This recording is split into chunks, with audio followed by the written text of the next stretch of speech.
Welcome to భారత Vanitha TV. వైసీపీలో చేరిన అచ్చంపేట జనసేన నాయకులు కండువా కప్పి ఆహ్వానించిన పెదకూరుపాడు యువజన నాయకుడు నంబూరు కళ్యాణ్ చక్రవర్తి. పెదకూరుపాడు నియోజకవర్గంలో వైసీపీలో చేరికలు పెరిగాయి. రాష్ట్ర ప్రభుత్వం అందిస్తున్న సంక్షేమ పథకాలు, చేస్తున్న అభివృద్ధి నచ్చి ఎంతో మంది వైసీపీలో చేరుతున్నారు.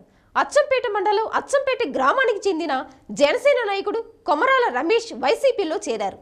పెదకూరుపాడు నియోజకవర్గ శాసనసభ్యులు నంబూరు శంకర్రావు సతీమణి వసంత కుమారి మరియు పెదకూరుపాడు నియోజకవర్గ యువ నాయకుడు నంబూరు కళ్యాణ్ చక్రవర్తి స్వయంగా కండువా కప్పి పార్టీలోకి ఆహ్వానించారు.